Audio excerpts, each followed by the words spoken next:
I'm a 34-year-old male, grew up in Portland, and work in tech sales. I've always been the family backup. My dad, a 59-year-old male, is the type who thinks yelling equals leadership. My mom, a 56-year-old female, is the perpetual peacekeeper who never stands up to him.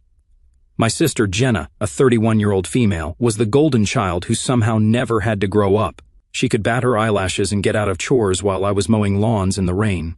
When our parents got screwed in the 2009 housing crash, I was starting my career at a mid-sized tech company, selling software solutions to healthcare providers. The pay wasn't great, but it was stable. I was sharing an apartment with 2 other guys and trying to pay down my student loans. Then came the call from my dad saying they might lose the house. It started small, just helping with groceries or bills when they were short $100 here, covering the electric bill there. No big deal, right? Then it became co-signing for Jenna's car when she got divorced from her loser ex. Family helps family, my parents kept saying. It was temporary, just until they got back on their feet. That was 8 years ago. Before I knew it, I was subsidizing their entire lives while busting my ass 60+ hours a week at a job I barely liked. I'm on calls at 6 in the morning with clients in New York, then dealing with West Coast accounts until 7 in the evening. I literally installed a mini fridge next to my desk because I don't have time for a lunch break most days. 5 years in, I was sending them nearly $3,800 a month. Their mortgage, $1,600.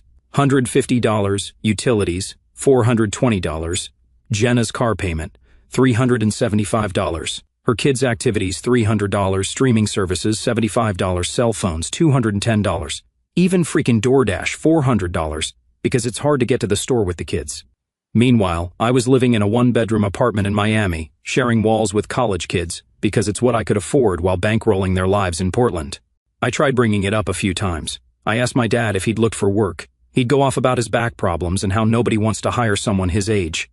I asked my mom if she could pick up some part-time hours somewhere. She'd tear up and say she needed to be available for Jenna's kids. I asked Jenna about jobs, and she'd talk about how hard it is to find childcare, even though our parents live with her.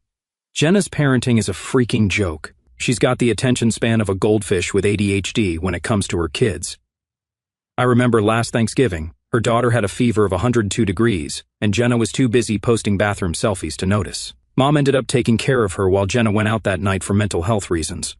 When I pointed out that maybe staying home with your sick kid might be a priority, my dad literally said, "Your sister has a lot on her plate. She's a single mom."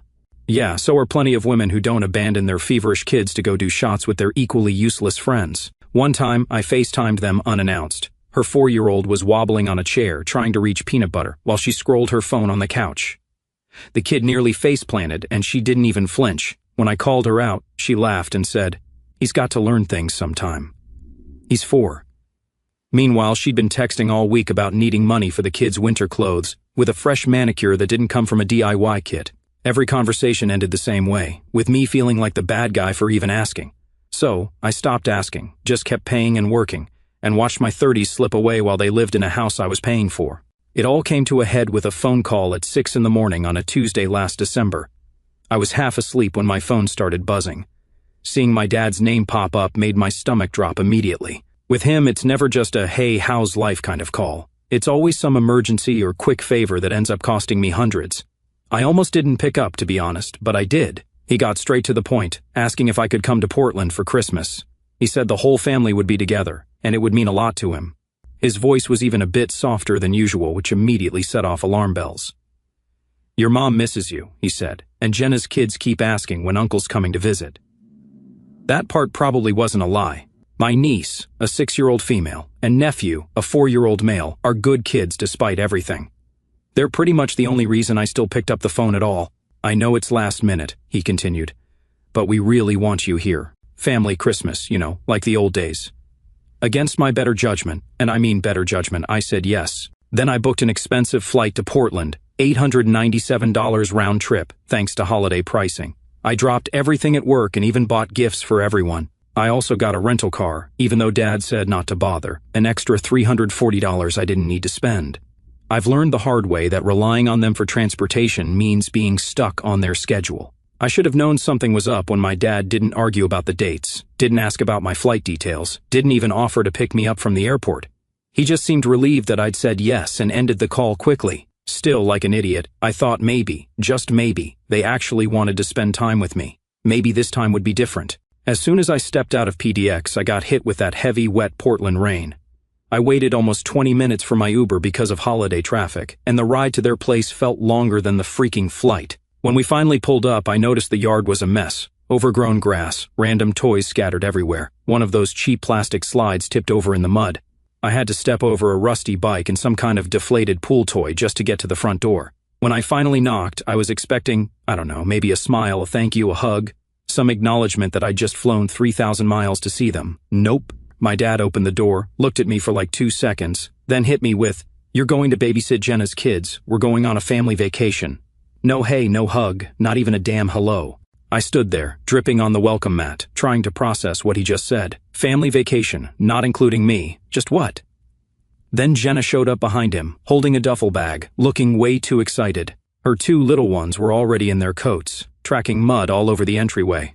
She smirked and told the kids, "Don't snot on your uncle." They all started laughing. Even my mom joined in from the kitchen, like this was some hilarious moment. The entryway smelled like wet dog, even though they don't have one. And there was crap everywhere. Toys, shoes, mail piled up on that same damn table they've had since I was in high school.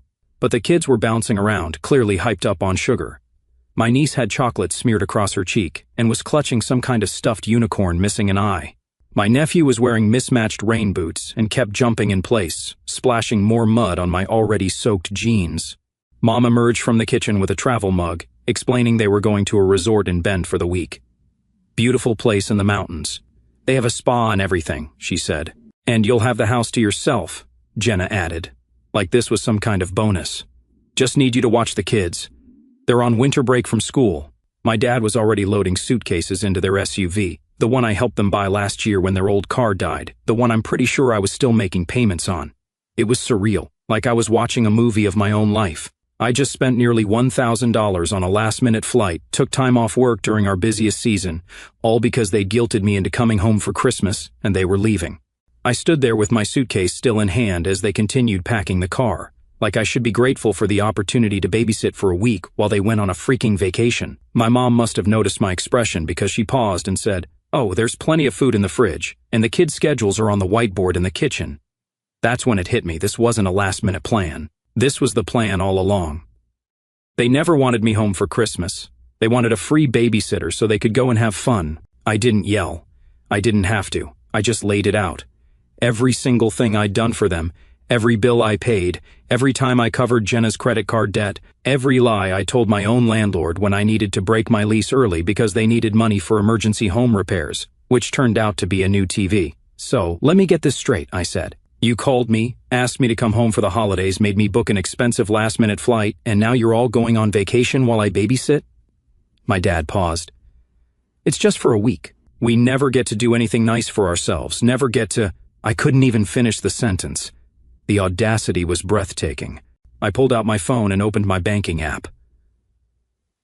"Let's talk about that. Last month I sent you $1,650 for the mortgage, $420 for utilities, $375 for Jenna's car payment, $300 for the kids' activities, $210 for everyone's phone bills, and about $400 for food delivery. That's over $30,300, and that doesn't include the extra $500 Jenna asked for when her car needed repairs." Their faces changed. My mom looked at the floor. Jenna suddenly got very interested in zipping and unzipping her jacket. My dad's expression hardened. "We're family," he said, like that explained everything. "Family helps family." "Funny how that only goes one way," I replied. They thought I was just blowing off steam, complaining, venting like always, figured I'd grumble, suck it up, and play house for a week while they got massages in Bend. So, I hit them with the first card. "I quit my job last week." That's when Jenna started screaming, like I just confessed to murder. My dad lost it so fast he knocked over the coat rack. My mom had her hands in the air, like she could somehow undo the last 5 years in a single gesture. "You what?" my dad bellowed. "How could you be so irresponsible? What about our bills?" "Your bills," I corrected him, "not mine. And I didn't just quit. I took a new job, better company, better pay. But there's a catch. I have to be in the office. No more remote work options." I let that sink in. No more remote work meant no more flying out at a moment's notice, no more being at their beck and call.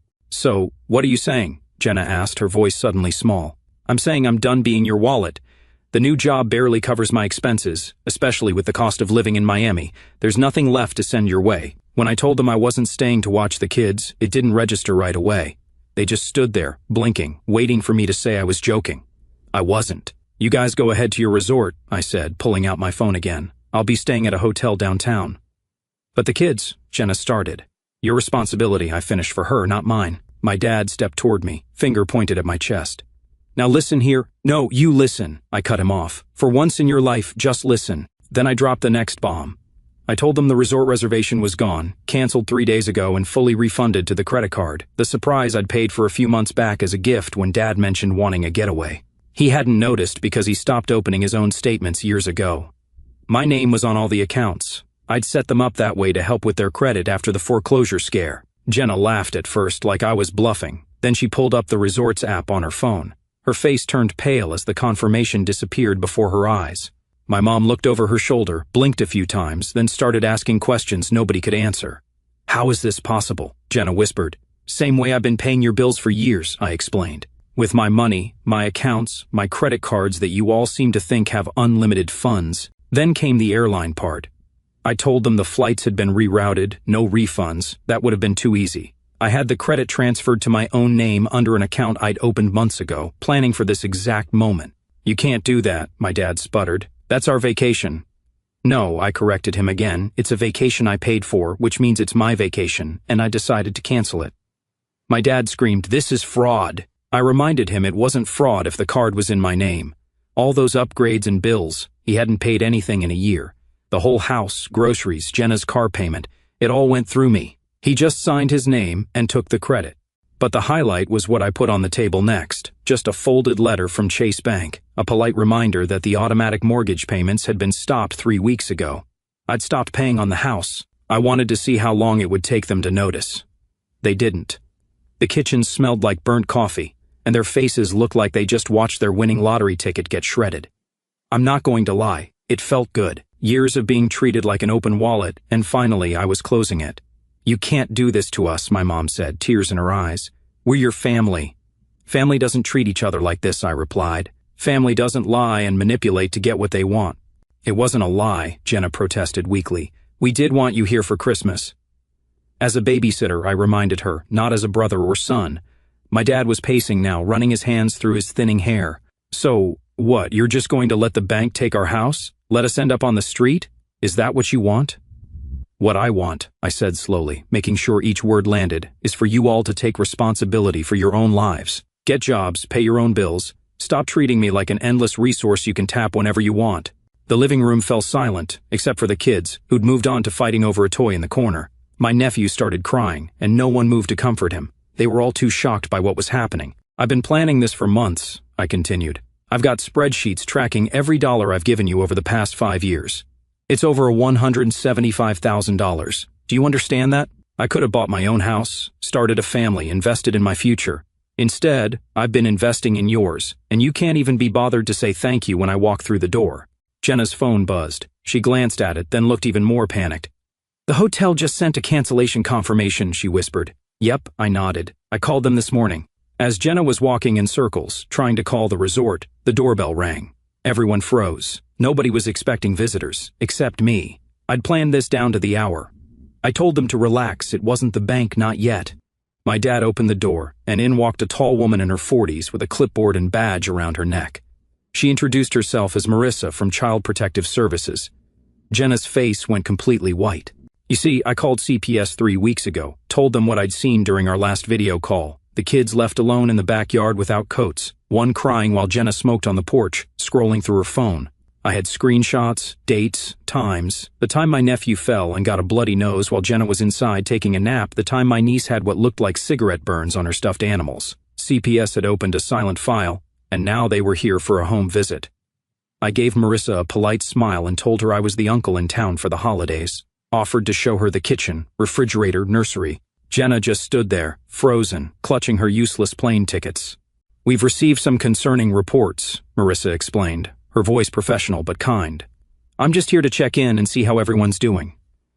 We're fine, my dad said immediately, trying to block her view of the living room. Just having a family discussion.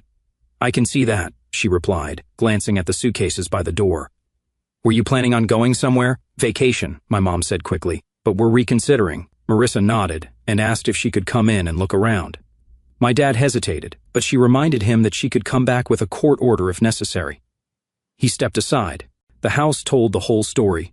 The kitchen sink was piled with dishes, empty energy drink cans on the counter, peanut butter smeared on the wall by the dining table. When Marissa asked to see where the children slept, I stepped aside and let her see for herself. The kids' room was worse than I remembered from my last visit. Clothes everywhere, sheets that clearly hadn't been washed in weeks, a sippy cup of what used to be milk, now growing something fuzzy and green. The bathroom had black mold in the corners of the shower. The medicine cabinet was unlocked, with prescription bottles within easy reach of small hands. I noticed something I'd missed before, a crack in the window, covered with duct tape, letting cold air seep in. No wonder my niece had been coughing on our last video call. The room was freezing. Jenna tried to flip the switch. Suddenly, the concerned mother. She said she hadn't had time to clean because they were packing. Said she always left detailed instructions and would never go on vacation without making sure her kids were safe. Said I'd agreed to everything months ago. I didn't react, just looked at Marissa. She asked if I had any messages or texts from Jenna confirming I would watch the kids. I pulled out my phone and handed it to her. Jenna's last message was from 2 days ago. Can you pick up some shampoo from Miami, the kind you bought me last time? Nothing about babysitting, just another demand, as usual. I caught my dad's eye across the room. For the first time in my life, I saw something I'd never seen before, fear. Not anger, not disappointment, but genuine fear. He was seeing his house of cards collapse in real time, and there wasn't a damn thing he could do about it. Marissa took notes on her clipboard, asked a few more questions about the children's routines, medical care, school attendance. Jenna stumbled through answers, contradicting herself several times. My parents tried to jump in and cover for her, but it only made things worse. So, you're saying you supervise the children when your daughter is unavailable? Marissa asked my mom. Yes, of course, my mom replied. But you were about to leave them with their uncle for a week while you all went on vacation? My mom faltered. Well, he's very responsible. I see, Marissa said, writing something down. And Mr. Stevens, she turned to my dad. Are you employed currently? The color drained from his face. I have some back problems that make it difficult to work. Are you on disability then? She pressed. We're working on that paperwork, he lied. Marissa made another note. And who provides the primary financial support for this household? Everyone looked at me. I just shrugged. I've been helping out, I said, purposely vague, but I recently changed jobs, so that's coming to an end.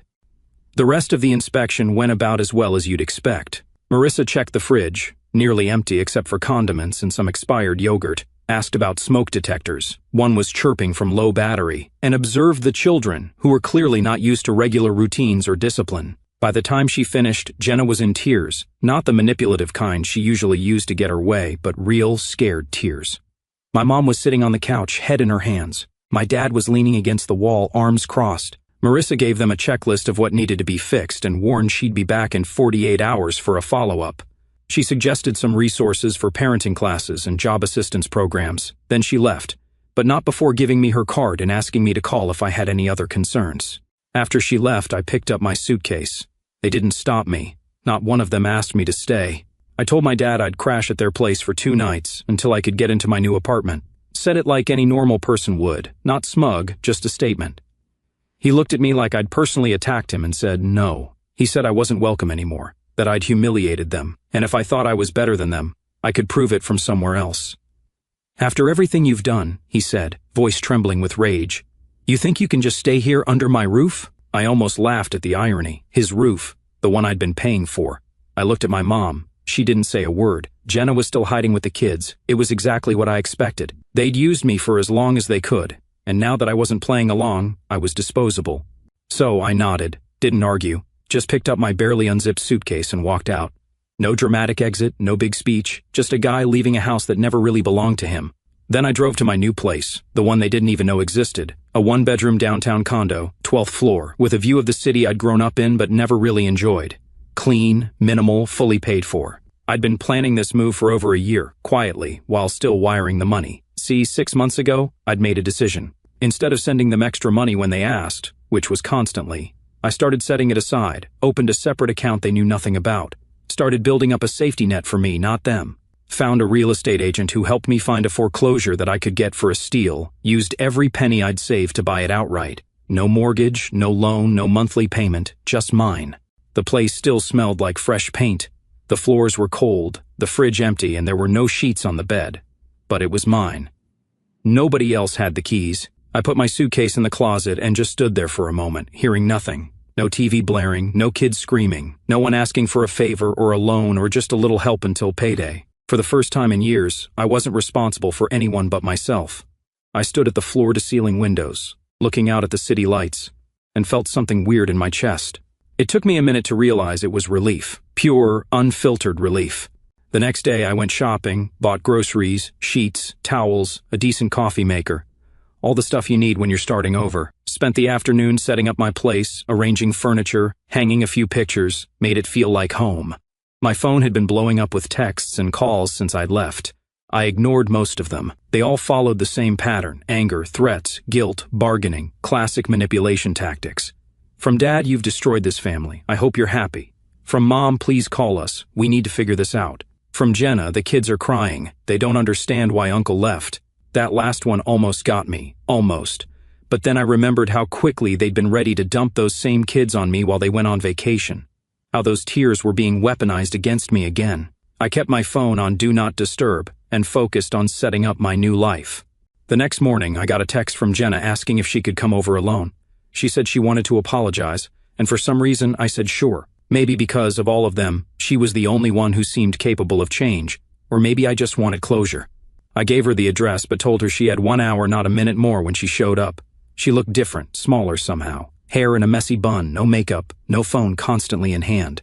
When she got in, she started looking around the apartment. "This is really nice," she said.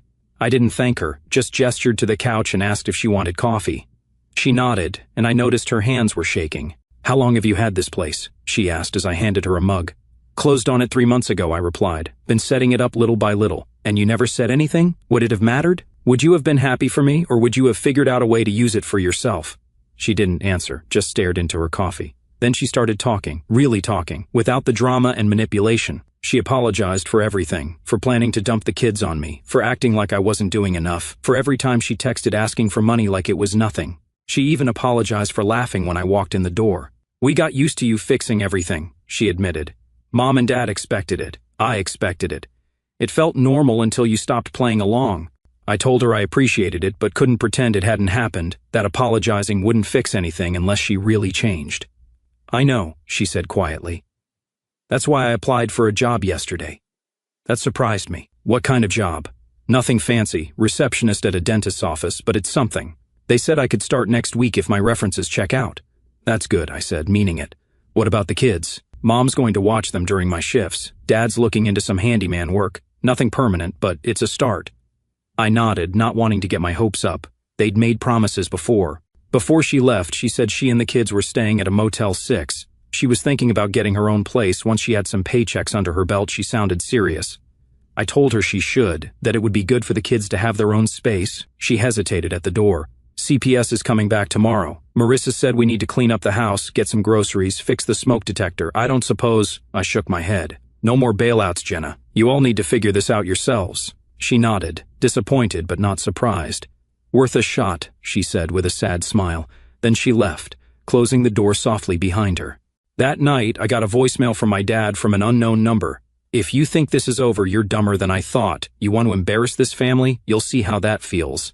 But I was already ahead of him. The next morning, I visited the mortgage lender and officially removed my name from everything associated with the house. I didn't want it repossessed. I wanted them to own all of it. The late payments, the rising interest, the phone calls from collections. I logged into my bank account and reversed 3 scheduled transfers: groceries, phone plan, and Jenna's car insurance, all canceled with 2 clicks. It felt like cutting the last strings of a puppet I'd been dancing for years. I forwarded my dad's threatening voicemail to my lawyer friend, who advised me to document everything in case things escalated, changed the passwords on all my accounts, set up credit monitoring to make sure they couldn't open anything in my name, blocked his number. For the next week, the messages kept coming. They oscillated between rage and desperation. My mom sent a photo of an empty fridge with just "please" as the caption. My dad had a buddy of his call me to say I was killing them slowly by cutting them off. Jenna sent screenshots of past conversations where I'd promised to always be there for the kids. What they didn't know was that 3 months ago, I'd quietly filed a report with a government housing program about how my money was subsidizing their lives while the children were neglected. And yesterday, while they were still arguing about who should call me first, they received a formal review of their eligibility for child support, programs, housing assistance, and disability benefits. A letter that started with, "We regret to inform you," and ended with, "subject to investigation." Jenna texted me at 10:23 in the evening with one word, "Why?" I ignored her because they brought me across the country to babysit their mess, and all I did was give it back to them, one piece at a time. Meanwhile, I was settling into my new life. Got the internet set up, bought a decent TV, started cooking actual meals instead of just grabbing whatever was fastest after a long day of work. Even joined a local gym. Turns out, when you're not constantly stressed about where the next financial emergency is coming from, you have energy for things like taking care of yourself. My boss called to check in, surprised that I was actually taking the full week off. "Everything okay with the family?" he asked. I told him things had changed, but I was good, better than good actually. I spent Christmas Day alone, watched movies, ordered Chinese food, video called a couple of friends from college I hadn't spoken to in ages, didn't have to pretend everything was fine, didn't have to mediate any fights, just peace. It's been a month now. Life is quieter, my apartment feels lived in, my things are where I want them. I wake up without that knot of fear in my chest when I see certain names on my phone. Last week, I got a letter with no return address, just my name in my mom's handwriting. Inside was a check for $750 and a note that said, "We're doing all we can. I haven't cashed it yet. I'm waiting to see if the effort continues, if it's real or just temporary guilt." Jenna's kept her word, surprisingly. She's working full-time at that dentist's office now. She sent a photo of her kids smiling in a real living room, a rug, a couch, coloring books spread out. No chaos, no tension behind their eyes like before. She's renting a small 2-bedroom in a different part of town.